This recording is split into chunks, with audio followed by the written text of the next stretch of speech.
여러분 인간의 가장 기본적인 욕구들이 많이 있습니다. 먹는 것, 또 자는 것, 즐기는 것, 많은 욕구들이 있지만 그 욕구들 가운데 가장 기본적인 욕구가 뭐냐면 사랑받고자 하는 욕구입니다. 사랑받고 싶은 마음이 누구에게나 있습니다. 그래서 여러분들 보게 되면 주변에도 그렇지만 인정받고 싶어서 열심히 하는 거예요. 칭찬 듣고 싶어서 열심히 하는 거예요. 그리고 관심을 받고 싶어서 애를 씁니다. 그런데 이 관심과 칭찬과 인정이 모든 것들이 사실은 사랑받고 싶다는 표현이죠. 사랑받고 싶어서 우리는 애를 쓰는데 사람들이 가장 애타게 찾는 것이 사랑이기 때문이고, 돈을 버는 일이나 아니면 직업을 갖는 일이나 명성을 얻는 일, 성취를 하려고 하는 동기들도 다 하나같이 사랑을 위해서 우리가 하는 것이라는 거죠. 사랑을 원하는 것, 사랑을 향하는 것, 사랑을 갈망하는 것 너무 우리가 기대하고 원하지만 여러분 경험해 보시니까 어때요? 사랑으로, 이 세상의 사랑으로 완벽히 만족되는 경우는 없습니다. 우리가 그토록 애타게 바라던 남편의 사랑, 이것에는 한계가 있어요. 그토록 바라던 아내의 사랑도 한계가 있습니다. 부모의 사랑도, 자녀의 사랑도 우리에게는 한계가 있기 마련입니다. 결핍되고 결함이 있고 오염이 되고 왜곡이 되어서 사람의 사랑, 세상의 사랑, 인간의 사랑으로는 언제나 부족함이 있다는 것이죠. 그래서 우리 모든 사람들에게는요, 만성적인 결핍이 있습니다. 만성적인 불만이 있어요. 여러분, 나도 모르게 막 짜증이 나고 나도 모르게 무언가 허전함이 느껴지는 것, 이것은 내 안에 있는 만성적인 결핍이고, 특별히 하나님의 사랑으로만 채워질 수밖에 없는 내 영혼의 한 부분이 허해지는 거예요. 그러니까 내가 신앙생활을 하고 내가 예수님을 믿고 내가 주님의 일을 감당하고 사역을 하고 예배를 참석해서 찬양하고 기도해도, 이렇게 예배를 드려도 내 안에 채워지지 않는 갈망이 있는 것은 내 안에 하나님의 사랑이 채워지지 못했기 때문이고, 내 안에 하나님의 사랑으로만 완전히 충만해질 수 있는 배터리가 온전하게 충전되지 않았기 때문인 것이죠. 그래서 여러분, 사람이 어디 아프잖아요. 그러면 육체적인 질병, 바이러스 때문일 수도 있지만 대부분이 어디에서 오냐면 마음에서 오는데, 그 마음의 질병이 우리의 육체의 질병을 낳는데, 그 마음의 가장 근원적인 질병이 뭐냐 하면 바로 사랑의 결핍이에요. 사랑이 부족해질 때, 누군가의 사랑이 메말라질 때 우리 안에는 육체적인 질병도 찾아오게 된다는 것이죠. 세상의 사랑이 이렇게 부족하고 한계가 있을 수밖에 없는 이유는 조건이 있기 때문이에요. 당신이 돈을 잘 벌어다 주어서 사랑합니다. 당신이 아름다워서 사랑합니다. 당신의 삶에 평안함이 있어서 사랑합니다. 여러분, 세상의 사랑에는 자꾸 조건을 달아요.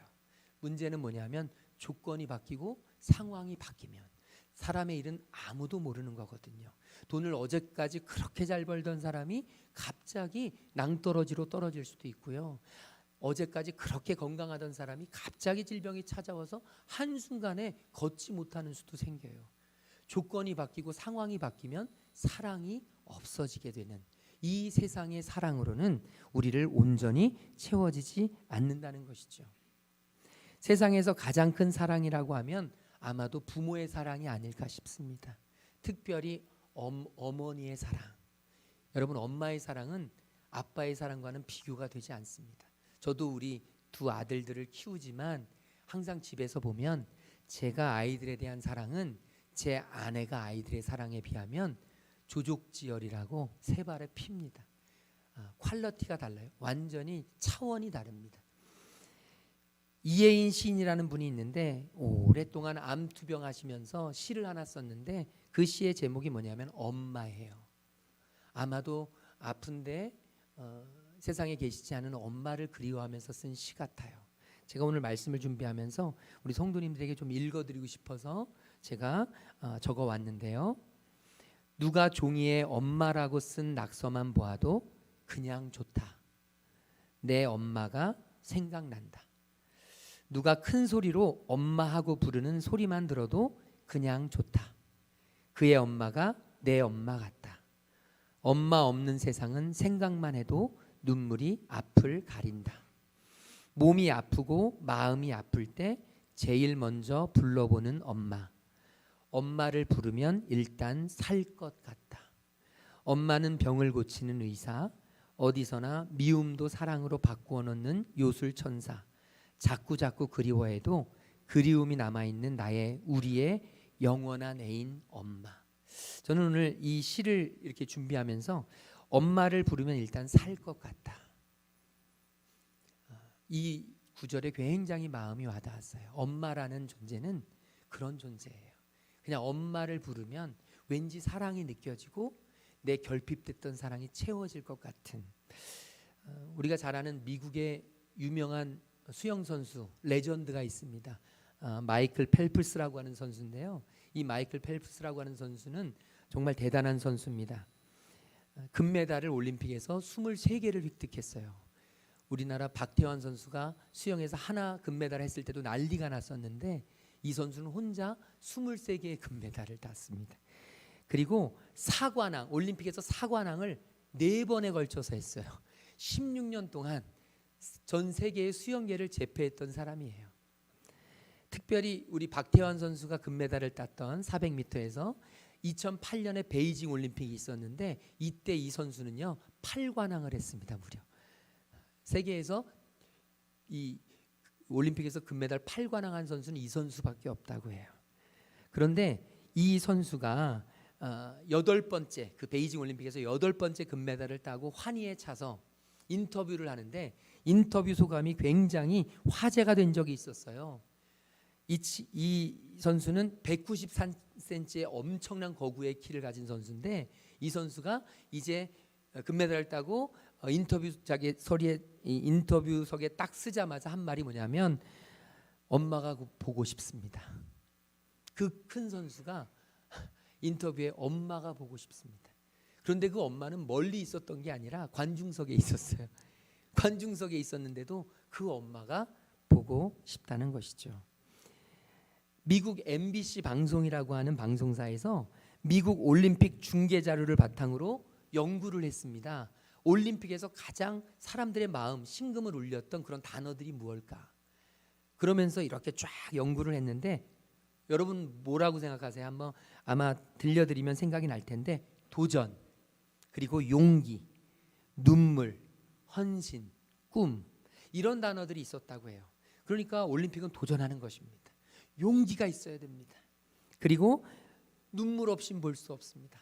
저 사람의 헌신은 대단합니다. 그리고 꿈을 이루었습니다. 뭐 이런 단어들이 굉장히 가슴에 와닿았는데 단연 1등은 엄마였다고 해요. 1등은 엄마.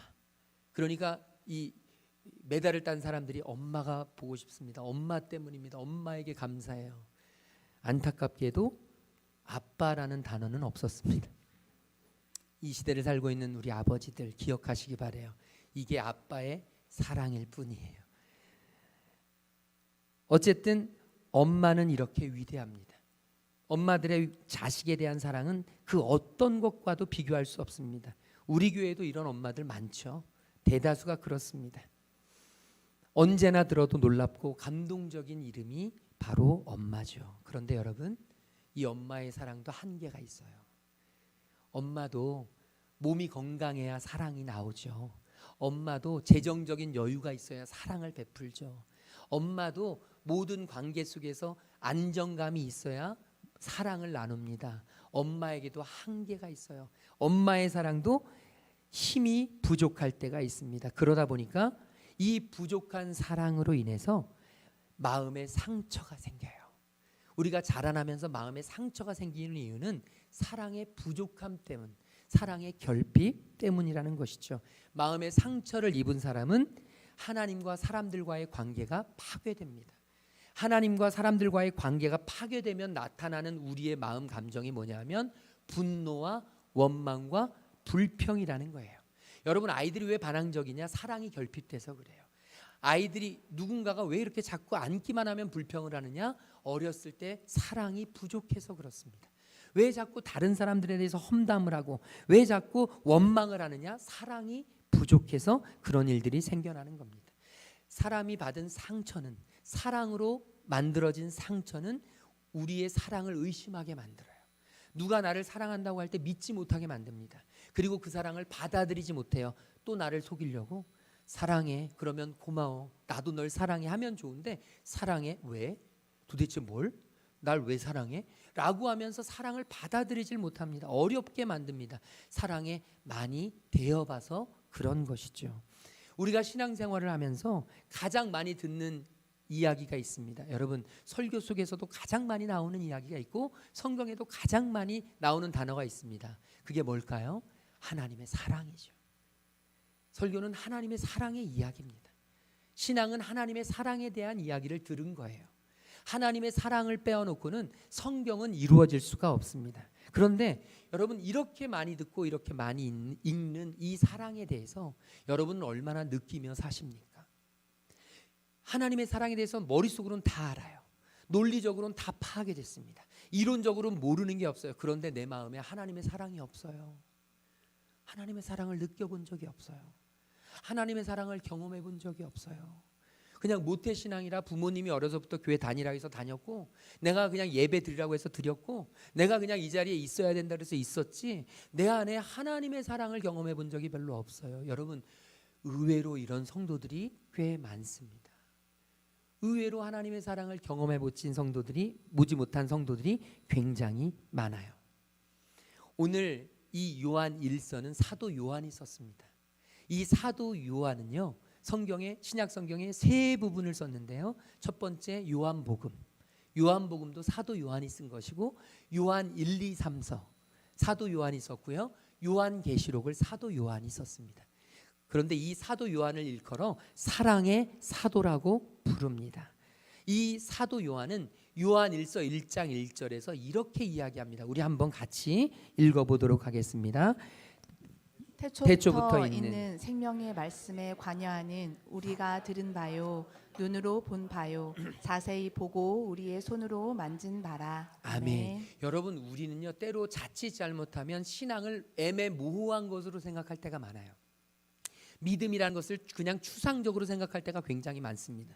그런데 이 사도 요한은 우리에게 명확히 이야기해 줍니다.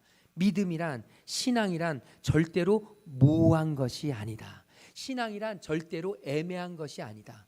여기에 보면 이렇게 돼 있죠. 생명의 말씀에 관하여는 우리가 들은 바요, 눈으로 본 바요, 우리의 손으로 만진 바라. 여러분, 믿음이란 이런 것입니다. 신앙이란 이런 것입니다. 저와 여러분이 믿는다는 것, 저와 여러분이 신앙을 갖는다는 건 뭐냐? 하나님의 사랑을 눈으로 보는 것입니다. 하나님의 사랑을 우리의 귀로 듣는 것입니다. 그리고 하나님의 사랑을 우리의 손으로 만지는 것입니다. 저와 여러분의 삶 속에 하나님의 사랑이 넘쳐나는 것입니다. 여길 보아도 하나님의 사랑이 있고, 저길 보아도 하나님의 사랑이 있고, 이곳에도 하나님의 사랑이 있고, 저곳에도 하나님의 사랑이 있고, 일터에도 하나님의 사랑이 있고, 가정에도 하나님의 사랑이 있고, 가족들 가운데도 하나님의 사랑이 있고, 자녀들의 삶 속에도 하나님의 사랑이 보여지는 것, 여러분, 이게 바로 신앙이라는 거죠. 늘 우리는 신앙의 본질을 확인하는 게 매우 중요합니다. 여러분, 믿음이라는 것을 무엇으로 생각하십니까? 우리 믿음이라는 것은 뭐냐면 하나님과 나와의 관계입니다. 우리는 믿음을 예배드리는 것이라고 생각하고 교회에 나오는 것이라고 생각할 수 있지만 아니에요. 여러분, 믿음은 교회에서만 하는 게 아니에요. 교회에 나오는 건, 예배에 참석하는 건 믿음의 행위일 뿐이지 여러분, 믿음의 본질은 아닙니다. 우리가 믿음의 본질이라고 하면 뭐냐? 하나님과 나와의 관계가 어떠하냐? 내가 하나님의 사랑을 삶 속에서 경험하고 있느냐? 우리가 하나님을 사랑하기에 앞서서 오늘 말씀해 보게 되면 하나님이 먼저 우리를 사랑하셨다고 고백합니다. 이게 매우 중요해요. 우리가 금년에 열린 문으로 인도하리라, 오늘은 세 번째 시간인데, 하나님께서는 우리 구원의 문, 믿음의 문을 열어주셔야 하는데, 이 공통된 특징이 뭐냐면 내가 여는 게 아니에요. 하나님이 열어주셔야 구원의 문이 열리는 거예요. 내가 열심히 한다고 우리 가족들이 구원받는 게 아니에요. 하나님이 구원받을 은혜를 주셔야, 하나님이 그들이 하나님을 믿을 수 있는 믿음을 주셔야, 그 은혜를 주셔야 구원받고 믿음이 생겨나는 것. 여러분, 그런데요, 세 번째 시간 사랑도 마찬가지예요. 우리는 사랑하면 내가 사랑하는 것 같죠? 내가 열심히 사랑하면 될 것 같지만 아니에요. 이 사랑 역시 내가 하는 게 아니라 하나님이 먼저 하시는 거예요. 오늘 말씀 19절에 보니까 이렇게 돼 있어요. 우리가 사랑하면 그가 먼저 우리를 사랑하셨습니다. 여러분, 우리가 하나님을 먼저 사랑한 게 아니에요. 저와 여러분이 착해서, 저와 여러분이 신실해서, 저와 여러분이 열심히 믿어서 우리가 먼저 하나님을 사랑한 게 아닙니다. 하나님이 먼저 우리를 사랑하신 거예요. 우리가 하나님께 사랑으로 나아갔지만 그 사랑의 행위 저편에는 하나님의 은혜의 사랑이 먼저 있었다는 거예요. 그러므로 우리는 잊지 말아야 합니다. 오늘 말씀 7절, 우리 7절 말씀 다시 같이 읽겠습니다. 사랑하는 자들아, 우리가 서로 사랑하자. 사랑은 하나님께 속한 것이니 사랑하는 자마다 하나님으로부터 나서 하나님을 알고. 아멘. 지금 초대교회의 이 사도 요한은요, 우리가 서로 사랑하자.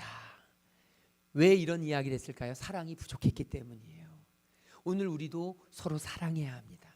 우리 교회는 사랑이 정말 그래도 다른 어떤 교회들보다 넘치는 그런 교회지만 여러분, 그래도 부족함이 있어요.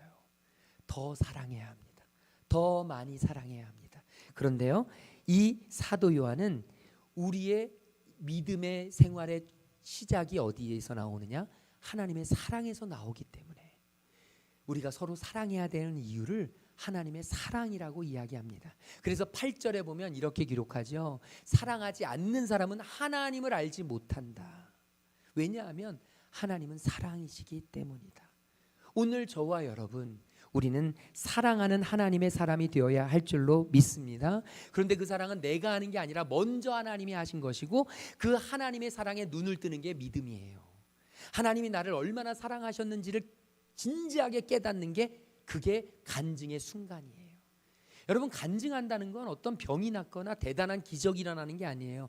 여러분과 제가 변화된다는 건, 저와 여러분이 구원받는다는 건, 하나님의 자녀가 된다는 건 엄청 위대한 일이 아니라 바로 하나님이 나를 사랑하셨구나, 하나님이 나를 그토록 많이 사랑하셨구나, 내가 그 하나님의 사랑을 받으면서 여기까지 왔구나. 여러분, 이것을 기억하고 발견하는 것, 저는 우리 성도님들이 이 하나님의 사랑을 발견하는 은혜가 있기를 주님의 이름으로 축복합니다. 하나님의 사랑은, 하나님은요 우리에게 사랑이라고 말씀하세요. 그런데 하나님은 사랑이심이라 이렇게만 끝났다면 여러분, 하나님의 사랑은 굉장히 추상적일 수 있어요. 우리의 믿음은 굉장히 모호해질 수 있습니다. 하나님이 사랑이시라는데, 하나님이 사랑이시라는 말이 무슨 말이지? 내가 남편을, 아내를, 가족을 사랑하면 그게 사랑인가? 하나님의 사랑이 모호해질 수 있습니다. 그런데 성경은, 이 사도 요한은 그렇게 끝맺지 않았습니다. 우리에게 사랑의 분명한 것을 보여주셨는데 9절 말씀에 보니까 이렇게 이야기합니다. 우리 같이 9절 말씀 읽을게요. 하나님의 사랑이 우리에게 이렇게 나타난 바 되었으니 하나님이 자기의 독생자를 세상에 보내심은 그로 말미암아 우리를 살리려 하심이라. 아멘. 하나님의 구체적인 사랑이 무엇입니까? 독생자를 우리에게 주셨다는 거예요. 예수 그리스도가 저와 여러분을 위해서 이 땅에 오셔서 십자가를 지셨다는 거예요. 이런 구체적인 사랑으로 주님은 우리에게 약속해 주신 것입니다. 10절에도 보니까 이렇게 돼 있어요. 사랑은 여기 있으니, 이 사랑은 여기 있으니라는 말씀은요, 영어로 보게 되면 이것이 사랑이라는 거예요. 이것이 사랑인데, 이것은 무엇이냐? 바로 우리가 하나님을 사랑한 것이 아니고 하나님이 우리를 사랑하셨다는 게 진짜 사랑이라는 거예요.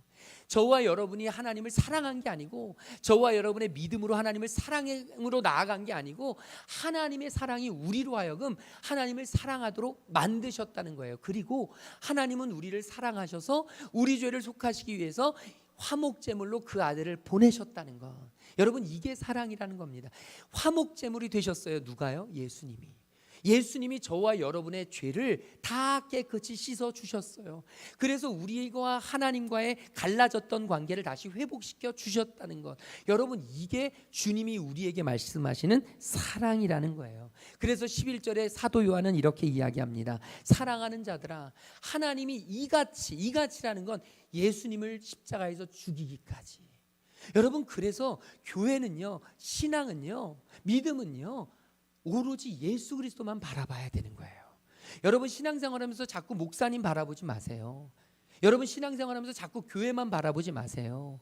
여러분, 신앙생활하면서 자꾸 친한 어떤 교우만 바라보지 마세요. 한계가 있어요. 누구나 죄인이에요. 누구나 하나님 앞에 잘못할 수 있어요. 영원하고 완전한 사랑은 오직 하나님의 사랑밖에 없어요. 그 영원하고 완전하신 하나님의 사랑이 이 땅에 나타난 게 누구냐? 바로 예수 그리스도라는 거예요. 그래서 교회는요, 예수님이 이끄셔야 돼요. 담임 목사님이 이끄는 게 아니에요. 교회의 몇몇 중직들이 이끌어가는 게 아니에요. 교회는 예수님이 이끌어가시도록. 여러분, 예수님이 이끌어가신다는 건 무엇입니까? 예수님을 사랑하는 사람들이 예수님의 말씀대로 살아가는 거예요. 저는 우리가 그런 하나님의 교회 될 수 있기를 주님의 이름으로 축복합니다. 여러분, 사도 요한이 얘기하는 사랑은 모호하지 않아요. 결코 추상적이지 않습니다. 명확합니다. 예수 그리스도를 우리에게 전해주시는 거예요. 여러분, 엄마의 사랑은 절대 모호하지 않습니다. 어머니라는 이름만 들어도, 제가 아까 읽었던 19절을 딱 들어도 뭉클하신 분들이 있을지 몰라요. 여러분, 우리가 어머니라는 이름만 들어도, 어머니의 사랑만 해도 눈물이 젖는 이유는 어머니의 사랑에는 분명하고 구체적인 헌신이 있었기 때문이에요. 경험이 있었기 때문이에요. 여러분, 하나님의 사랑도 마찬가지입니다. 절대 추상적이지 않습니다. 모호하지 않습니다. 하나님이 우리를 향해 보내주신 그 예수 그리스도는 명확합니다. 예수님으로 인해서 새로운 삶을 살게 된 우리의 삶은 완전합니다. 이제 새로운 삶을 삽니다. 예수님 때문에 나는 행복합니다. 예수님 때문에 너무 기쁩니다. 저와 여러분 마음속에서 이런 새로운 하나님과의 관계가 시작되기를, 잊어버렸던 하나님의 그 첫사랑을 다시 한번 회복하는 기회가 되기를, 정말 하나님, 나 사랑했던 그때 내가 방방 뛰면서 기뻐서 어쩔 줄 몰라서 내 죄가 사해졌다는 그 기쁨이 있었을 때 얼마나 그냥 걸어다니는 게 날아다니는 것 같고, 얼마나 내 삶이 가볍고 내 삶에 어떤 근심과 걱정도 문제가 되지 않았던, 여러분 하나님을 사랑했던 그때 그 사랑의 시간이 여러분과 저에게 다시 회복될 수 있기를 주님의 이름으로 축복합니다. 그래서 믿음의 사람에게 가장 중요한 경험이 있다면 예수님의 사랑을 경험하는 경험이에요. 그 사랑 없이는 여러분, 우리 주님의 사역할 수 없어요. 주님의 사역은 힘으로 하는 게 아니에요. 달란트 은사로 하는 게 아니에요. 주님의 사랑은 무엇으로 하는 것이냐? 주님이 내게 주신 사랑으로 하는 거예요. 요한복음 21장, 사도 요한이 요한복음 마지막 21장에서 성경에 뭐라고 기록하냐 하면, 예수님이 디베랴 바닷가에서 예수님의 수제자 베드로를 찾아가신 사건을 이야기합니다. 여러분, 베드로가 누굽니까? 예수님의 수제자였지만 예수님을 3번이나 부인했던 사람이에요. 예수님의 죽음, 십자가 고난 앞에서 자신의 이익을 생각했던 사람이에요. 죽을까 봐 두려워했던 사람이에요. 그리고 예수님의 십자가 현장에는 있지도 않았던 사람이에요. 그리고 예수님께서 부활할 것이고 내가 다시 살아날 것이고 내가 너희를 찾으러 갈 것이다 라고 말씀하셨음에도 불구하고 예루살렘에 머물지 않고 끊임없이 자기 고향으로 돌아가서 물고기를 잡는 어부의 역할로 다시 돌아갔던 그 사람이에요. 사도 베드로가 그렇게 주님을 떠나 있을 때 예수님은요 다시 찾아가셨어요. 예수님은 그 사도 베드로를 찾아가셔서 사도 베드로에게 말씀하십니다.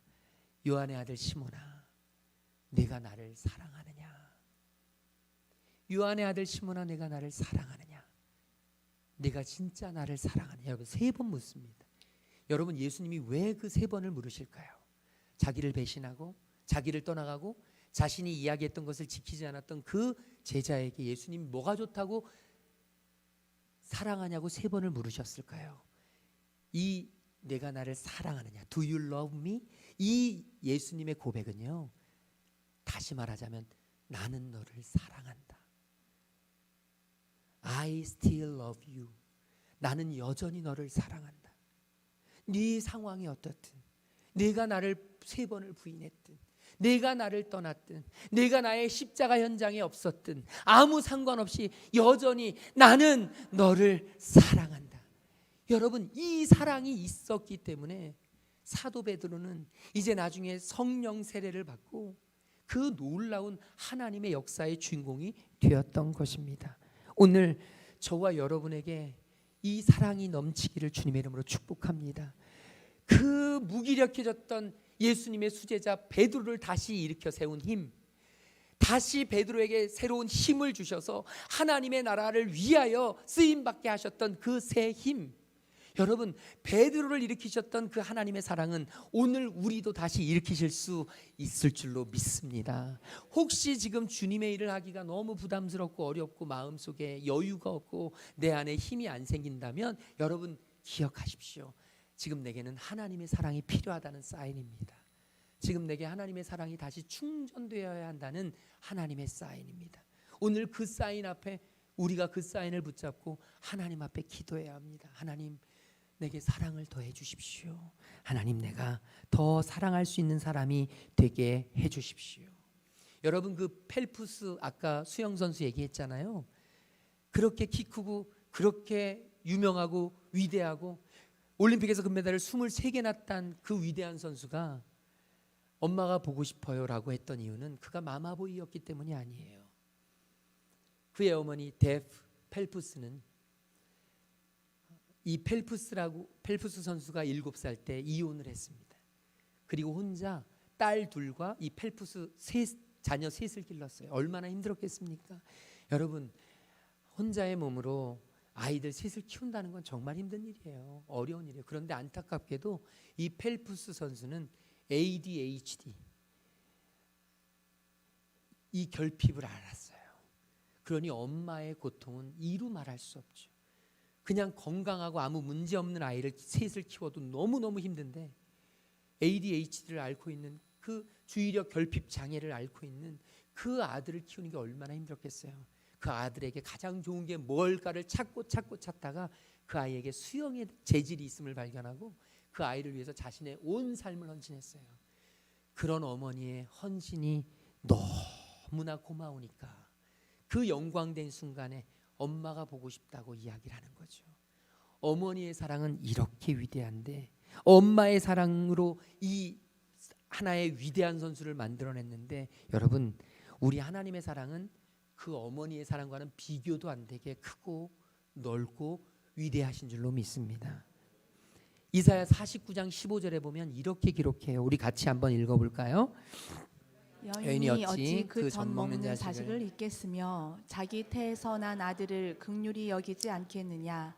그들은 혹시 잊을지라도 나는 너를 잊지 아니할 것이라. 아멘. 여러분, 여기에도 어머니의 사랑이 나타나잖아요. 어떻게 엄마가 그 젖 먹는 자식을 잊을 수 있느냐. 자기 태에서 난 아들을 절대로 긍휼히 여기지 않을 엄마는 없다. 내 뱃속에서 10달 동안 있다가 그 태어난 아이를 여러분 절대 잊을 수 있는 부모는 없습니다. 그런데 그들은 혹시 잊을지라도, 그럼에도 불구하고 어쩔 수 없이 피치 못하게 아이와 헤어져야 하고 아이를 맡겨야 하고 어쩔 수 없이 아이와 멀리 떨어져서 살아야 되는 그런 어머니가 있다 손칠 하더라도 나는 결코 너를 잊지 아니할 것이라. 여러분, 이게 우리 하나님의 우리를 사랑하는 마음이에요. 여러분, 이 하나님의 사랑에 감복한 사람이 있었는데 그게 바로 사도 바울이었어요. 사도 바울은 그 하나님의 사랑에 녹아서 로마서 8장 32절에서 이렇게 고백합니다. 자기의 아들을 아끼지 아니하시고 우리 모든 사람을 위하여 내주시니가 어찌 그 아들과 함께 모든 것을 우리에게 주시지 아니하겠느냐. 여러분, 하나님은 어떤 분이시냐? 저와 여러분을 생각할 때 아끼는 개념 자체가 없으신 분이에요. 하나님은 저와 여러분에게 모든 것을 쏟아주시는 분이에요. 하나님은 우리에게 사랑이라는 개념을 설명해 주신 분이 아니에요. 하나님은 사랑을 그냥 직접 던져주셨어요. 그냥 예수 그리스도를 십자가에 보내심으로 우리에게 완전히 사랑을 쏟아 부어주셨습니다. 왜 그토록 하나님은 우리를 사랑하셨을까요? 왜 그토록 하나님은 저와 여러분을 사랑하셔서 예수님을 그 십자가 위에서 죽게 하셨을까요? 여러분, 돌이켜보면 그럴 이유가 없어요. 저와 여러분이 그렇게 깨끗한가요? 저와 여러분이 사랑받을 만한 충분한 자격이 있나요? 성경을 보게 되면 우리는 죄인인 것만 알게 돼요. 성경을 보면 볼수록 우리는 더 큰 죄인임을 깨닫게 됩니다. 하나님이 우리를 긍휼히 여기시고 하나님이 우리를 불쌍히 여기시고 하나님이 우리에게 사랑을 베푸실 만한 이유는 아무것도 찾을 수가 없습니다. 그런데도 그 하나님은 마치 디베랴 바닷가에 베드로를 찾아가신 것처럼 죄와 사망의 권세에 짓눌려 정말로 죄악 가운데 살아가는 우리를 끝까지 놓치지 않고 찾아오셔서 우리에게 하나님의 사랑을 베풀어 주십니다. 하나님의 사랑을 전해 주십니다. 이것은요, 이해를 넘어선 이해할 수 없는 사랑이에요. 그래서 어떤 신학자는요, 이 하나님의 사랑을 일컬어 crazy love라고 불러요. 미친 사랑이라는 거예요. 여러분, 기억하십시오. 하나님의 사랑은 미친 사랑입니다. 저와 여러분을 향하여 완전히 이해할 수 없는 그 사랑으로 우리를 쫓아오시는 분이 바로 하나님이세요. 이 미친 하나님의 사랑을 깨닫는 사람은 이제 삶이 달라지는 거예요. 이 미친 하나님의 사랑을 깨닫는 사람은 영혼이 전율하게 되는 거예요. 그리고 하나님의 그 은혜 속에 빠져 살아가는 거예요. 여러분, 사랑에 빠지면 이제 완전히 삶은 달라집니다. 어떤 간호사가 환자와 사랑에 빠졌습니다. 간호사가 얼마나 힘든지 아시죠? 3교대로 얼마나 이 환자들 보고, 그리고 뒤치다꺼리하고, 그리고 업무적인 걸 보고 간호사들이 얼마나 힘든지 몰라요. 그런데 그 간호사가 환자와 사랑에 빠지니까 삶이 달라져요. 이제까지 그렇게 지긋지긋하고 업무 스트레스로 힘들었던 그 일이 이제 내가 사랑하는 환자를 찾아서 갈 땐 달라지는 거예요. 완전히 달라지는 거예요. 완전히 이제는 하나님의 사랑으로 우리의 삶이 달라지듯이 이 간호사의 삶은 이제는 기쁜 거예요. 평상시엔 1시간만 환자를 돌봐도 힘들던 게 이제는 10시간, 15시간을 돌봐도 행복한 거예요. 사랑하니까. 여러분, 사랑으로 다가가는 일은 이렇게 다릅니다. 사랑은 우리에게 완전한 새로운 힘과 삶을 맡겨주는 것입니다. 마치 우리가 사랑이 부족하다면, 우리에게 지금 주님의 일을 하는 것이 버겁게 느껴진다면 우리에게 하나님의 사랑이 그만큼 부족해졌기 때문이라는 것이죠. 사랑하는 사람은요, 그 사랑하는 것을 위해서 모든 것을 기쁨으로 다가갑니다. 요한일서 5장 3절에 사도 요한은 이렇게 이야기해요. 요한일서 5장 3절에 보면 하나님을 사랑하는 것은 이것이니 우리가 그의 계명을 지키는 것이라. 그의 계명들을 지키는 그의 계명들은 무거운 것이 아니로다. 여러분, 하나님의 사랑을 깨닫기 전에 계명 지키는 건 힘들었어요. 주님의 일을 하는 건 힘들었어요. 의무감, 책임감으로는 한계가 있어요. 그런데 이제 하나님의 사랑을 깨닫고 나니 그의 계명들은 무거운 게 아니에요. 가벼워요. 너무 행복한 일이에요. 주님의 일도 마찬가지예요. 여러분, 절대 우리의 책임감, 의무감으로는 주님의 일 할 수 없습니다. 한계가 있어요. 탈진합니다. 그런데요, 하나님의 사랑을 깨달으면 이제 완전히 달라집니다. 우리 모든 삶의 에너지원은 사랑이에요. 가장 강력한 에너지는 사랑으로부터 옵니다. 사랑을 받으면 펄펄 날아요. 저도 사랑을 받으면 펄펄 날아요. 여러분, 저를 많이 사랑해 주세요. 우리 성도들의 사랑을 받으면 펄펄 힘이 나요. 여러분, 우리 자녀들도 부모의 사랑을 받으면 펄펄 힘이 납니다. 여러분, 아이들에게 책망하고 다그치는 게 아니라 사랑을 베풀어 주세요. 사랑을 받으면 이제 완전히 달라집니다. 젊은 형제 자매들은 애인이 생기면 새벽에도 깨어서 일어나요. 애인이 생기면 혈색이 달라져요. 서울에 사는 저희 큰아들도 오면 달라요. 어떤 때는 얼굴에 혈색이 막 생기가 팍팍 돌아요. 아, 또 생겼구나. 그런데 어떤 때 보면 갑자기 세상 모든 근심, 세상을 초월한 눈빛으로 이제 세상을 달관한 모습으로 저는 제 마이웨이를 갑니다. 딱 그렇게 보면 아, 또 끝났구나. 또 다시 왔을 때 또 달라지면 그렇게 돼요. 여러분, 사랑하면 티가 안 날 수가 없어요. 사랑하면 내 안에서 그냥 샘솟아요. 여러분, 이 컵이 갈라져서 컵이 깨어지면 여러분 물 안에 물이 있으면 새어 나올 수밖에 없어요. 절대 그냥 있지 않습니다. 사랑도 마찬가지예요. 우리 삶에 사랑이 있으면, 하나님의 사랑이 있으면 저절로 흘러나오는 거예요. 주님의 일은 사랑으로 하는 것입니다. 2025년 저는 소망합니다. 우리 주님의 그 미친 사랑이 저와 여러분 삶 속에 임하여서 저와 여러분을 향하여 내가 너를 사랑한다 라고 주님은 지금도 고백하고 계시고, 그 사랑으로 저와 여러분이 하나님 앞에 나아가길 원하시는데요, 그 사랑이 극에 달하고 절정에 달해서 저와 여러분을 향해서 외치신 그 고백이 무엇이냐면 바로 십자가예요. 주님의 미친 사랑이 담겨져 있는 곳이 십자가요.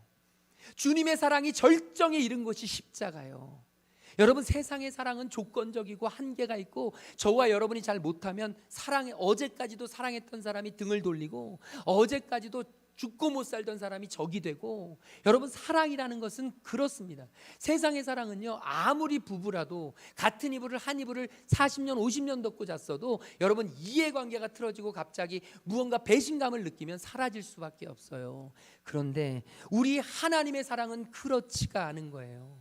우리가 아무리 죄를 짓고, 우리가 아무리 어두움 가운데 있고, 우리가 아무리 하나님을 벗어나려고 애를 쓰고, 우리가 말버둥치고 하나님으로부터 멀어지려고 그렇게 애를 써도 미친 사랑으로 우리를 쫓아오시는 그 하나님의 사랑은 우리를 끝까지 쫓으시고, 내가 너를 사랑한다, 아직도 너를 사랑한다, 나는 결코 너를 놓지 못한다, 그래서 내가 너에게 주는 사랑의 메시지가 바로 여기에 담겨 있다 라고 하면서 주신 것이 바로 십자가라고요. 그래서 저는 2025년 우리 사랑의 문이 활짝 열려야 되는데, 저와 여러분이 사랑의 문이 활짝 열리려면 우리가 무엇을 해야 되느냐? 바로 십자가로 달려가야 돼요. 십자가 아래 엎드려야 합니다. 십자가를 붙들어야 합니다. 주님, 저 이런데도 아직도 저를 사랑하시나요?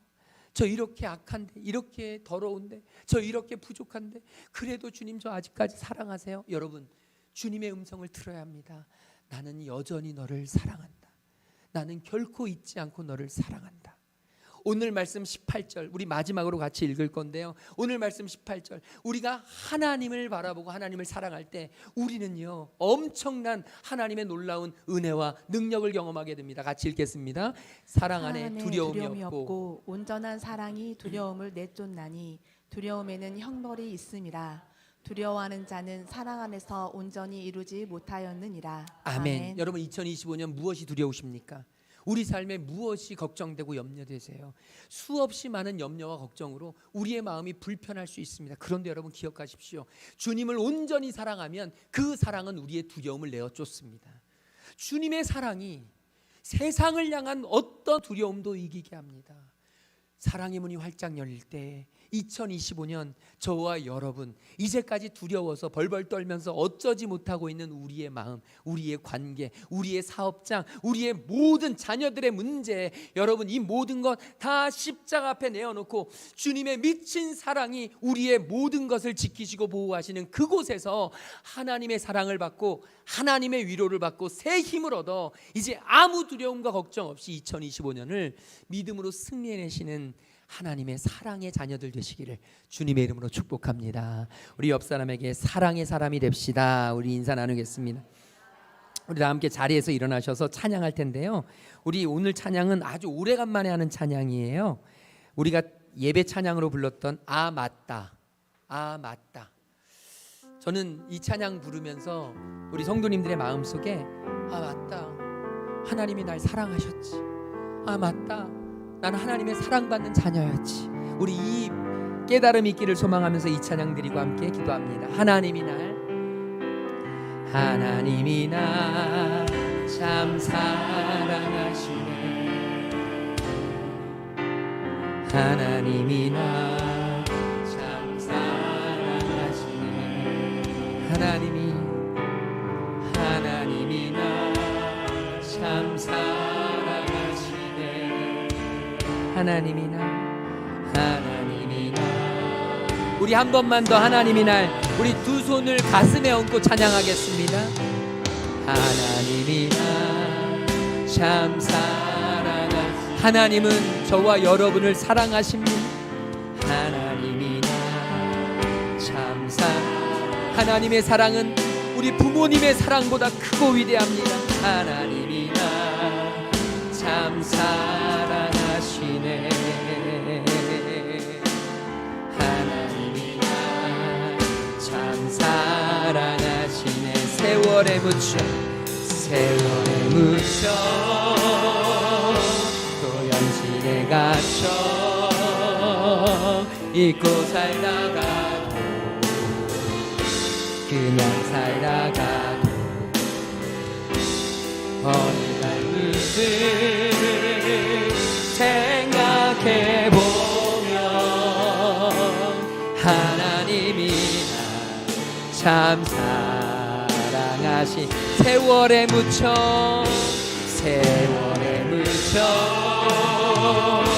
또 현실에 갇혀 잊고 살다가도 살다가 어느 날 문득 생각해보면 하나님이 날 참 사랑하시. 우리 이 시간 같이 기도하길 소망합니다. 하나님, 그렇군요. 맞습니다. 하나님이 저를 그토록 사랑해 주셨는데 하나님, 내가 그 사랑을 잠시 잊었습니다.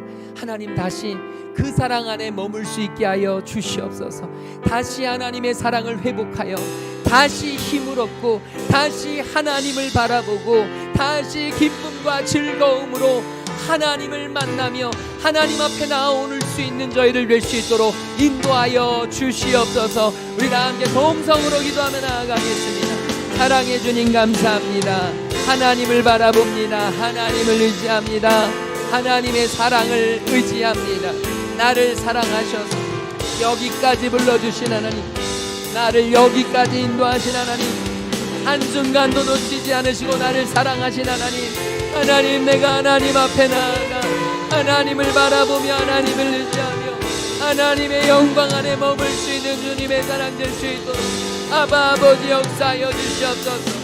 아버지 하나님, 하나님의 사랑으로, 하나님의 그 귀하고 놀라운 사랑으로, 하나님의 변함없는 사랑으로 주님 앞에 내어 맡기며 주님만을 바라보며 주님만을 의지하며 다시 사랑의 사람이 될 수 있도록 하나님의 그 크신 사랑을, 하나님의 그 놀라우신 사랑을 아바 아버지여 내가 믿음으로 고백하고 주님 앞에 나아갈 수 있는 하나님 자녀 되도록 아바 아버지 역사하시옵소서.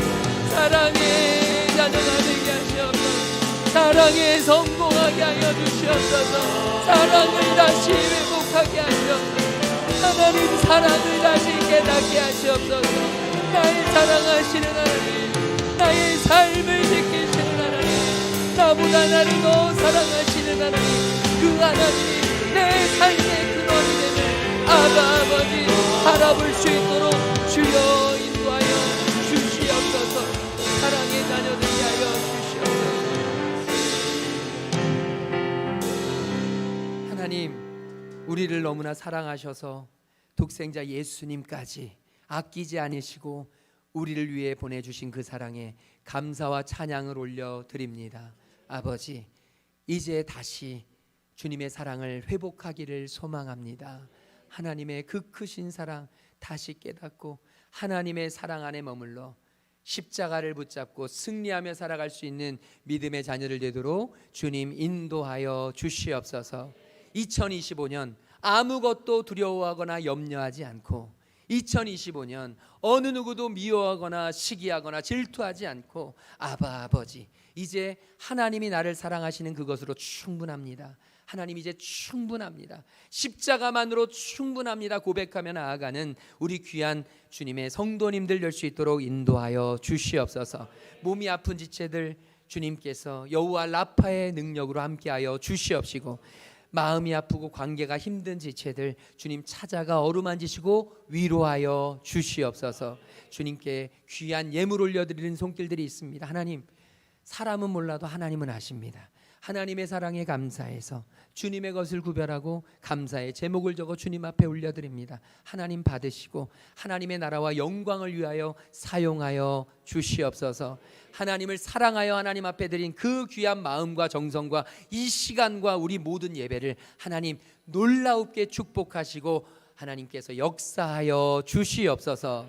이제는 길과 진리와 생명 되시는 우리 주 예수 그리스도의 그 놀라우신 구속의 은혜와 우리를 지으시고 부르시고 보내신 우리 창조주 하나님의 그 한없는 사랑하심과 우리의 친구 되시며 우리의 위로자 되시는 성령 하나님의 감화감동 역사 충만하심이 이제 사랑의 문이 활짝 열려 하나님께로 더 가까이 나아가기로 결단하고 돌아가는 우리 모든 하나님의 자녀들 머리 위에 지금부터 영원토록 함께 계시기를 간절히 축원하옵나이다. 아멘.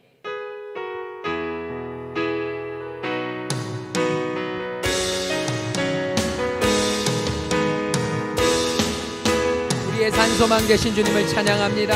할렐루야, 할렐루야.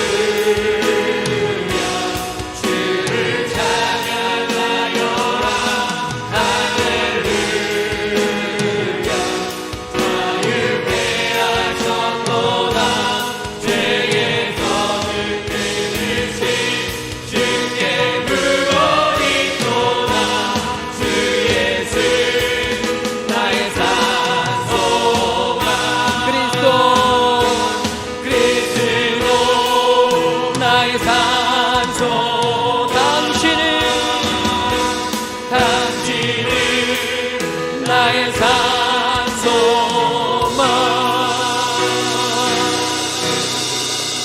한 주간도 사랑으로 승리하시기 바랍니다.